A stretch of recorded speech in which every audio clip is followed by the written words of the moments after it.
আসসালামু আলাইকুম, কেমন আছেন সবাই? আশা করি সবাই ভালো আছেন। আর প্রথমেই দেখতে পাচ্ছেন আজকে আমি কী রেসিপি শেয়ার করব। তো আজকে আমি চকলেট 2 পাউন্ডের কেকের রেসিপি শেয়ার করতে যাচ্ছি। তো চলুন রেসিপিটি দেখে নেওয়া যাক।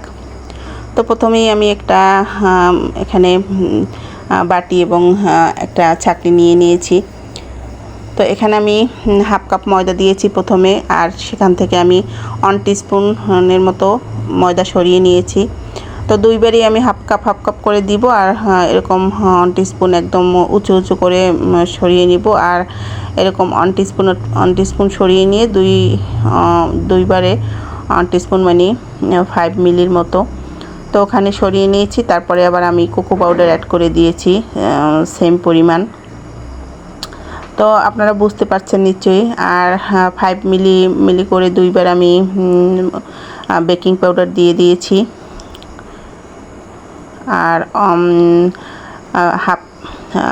5 মিলির অর্ধেক আর কি, একদম অল্প একটু বেকিং সোডা অ্যাড করেছি। এটা আপনারা চাইলে স্কিপ করতে পারেন।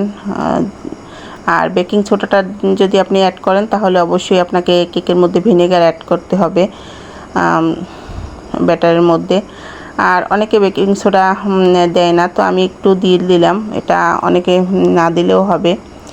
আর এখানে আমি 4টা ডিম নিয়ে নিয়েছি, আর 4টা ডিমের কুসুম এবং সাদা অংশ আমি আলাদা করে নিচ্ছি। তো এই যে কুসুম এবং সাদা অংশটা আমি আলাদা করে নিয়েছি। আর যেহেতু খুব গরম, ডিমের কুসুম এবং সাদা অংশ আলাদা করতে কিন্তু একটু সময় লাগে, যার কারণে আমি ওটা পুরোটা দেখালাম না। আপনারা যেভাবে সুবিধা হয় সেভাবে সাদা অংশ এবং ডিমের কুসুম আলাদা করে নেবেন। আর এখানে আমি 1.25 কাপ, 1 কাপের থেকে একটু কম চিনি নিয়েছি, আর এটা ছিল পাউডার সুগার। তো সেটা দিয়ে আমি বিট করে নিচ্ছি। আর আমি একবারেই দিয়ে দিব, দিয়ে আমি আস্তে আস্তে করে বিট করে নিব। আর এটা বিট করতে কিন্তু একটু সময় লাগবে, যেহেতু এখানে আমি 4টা ডিম ইউজ করেছি, আর 1.25 কাপের মতো চিনি ইউজ করেছি। তো এটা বিট হতে কিন্তু একটু টাইম নেবে। আর আপনারা বিটারের একদম মিডিয়ামে দিয়ে তারপরে বিট করবেন, যেহেতু আপনারা যদি খুব তাড়াতাড়ি বিট করতে চান তাহলে কিন্তু ডিমের ফোমটা নষ্ট হয়ে যাবে। তো সবসময় দেখা গেছে মিডিয়ামে রেখে বিট করলে সবসময় ডিমের ফোমটা ভালো আসে আর খুব ভালো হয়, পারফেক্ট হয় কেকটা। তো এখানে আমি ফোমটা আমার হয়ে গেছে, দেখতেই পেয়েছেন কীরকম হয়েছে ফোমটা। আর কুসুম চারটা আমি দিয়ে দিয়েছি। তারপরে আমি এখানে একটু চকলেট ইমালশন, তারপরে আমি 2 টেবিল চামচের মতো তেল দিয়ে দিয়েছি, যেহেতু এখানে 2 পাউন্ডের একটা কেক।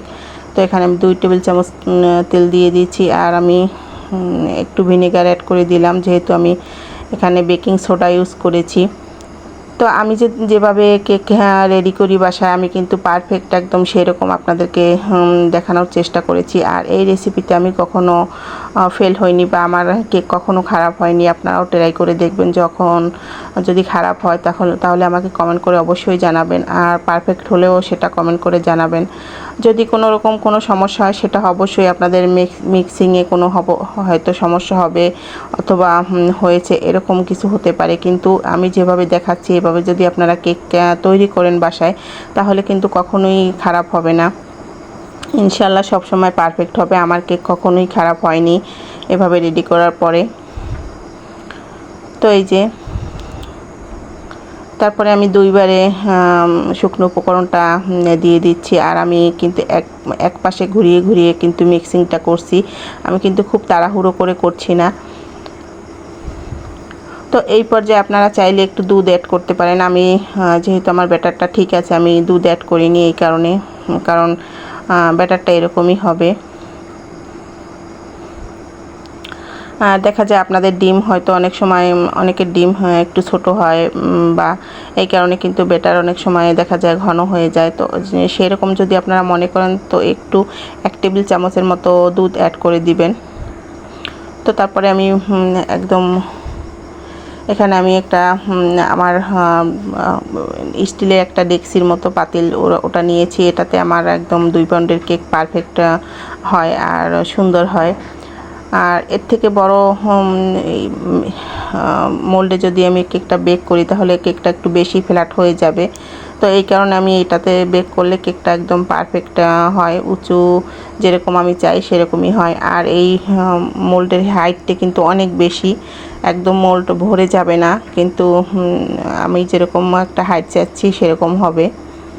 তো এই যে তারপর আমি এখানে 30 মিনিটের মতো বেক করে নিব 160 ডিগ্রিতে। এটা আমি দেখাইনি কারণ এটা তো সবাই জানেন।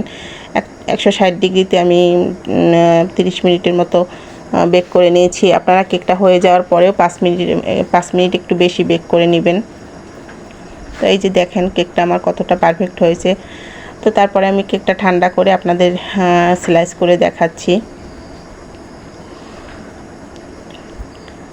এই যে দেখুন কেকটা কতটা সফট আর কতটা সুন্দর হয়েছে। আর স্পঞ্জ কেক দেখা গেছে আপনি একটু চাপ দিলে আবার সেম জায়গায় চলে আসবে এরকম করে, কিন্তু স্পঞ্জ কেকটা কিন্তু এরকম থাকে। আর এখানে আমি 3টা স্লাইস করে দেখাচ্ছি, আপনারা চাইলে 4টা স্লাইসও করতে পারবেন। তো আমি 3টা স্লাইস করে দেখাচ্ছি। আর স্লাইস 3টা কিন্তু খুবই মোটা মোটাই ছিল, একদম পাতলা ছিল না। স্লাইস 3টা আপনারা দেখে বুঝতেই পারছেন আর কেকটা কতটা সফট আর কতটা সুন্দর হয়েছে ভিতরটা। তো আমার রেসিপিটা যদি ভালো লেগে থাকে অবশ্যই আমার ভিডিওটা শেয়ার করে দিবেন। আর আমার এই রেসিপিতে যদি কেক তৈরি করে থাকেন অবশ্যই আমার কাছে শেয়ার করবেন। আর সবাই ভালো থাকবেন, আবার নতুন কোনো রেসিপি নিয়ে হাজির হয়ে যাব। আর আপনারা কোন রেসিপি চান সেটা আমাকে জানাবেন। আল্লাহ হাফেজ, ভালো থাকবেন সবাই।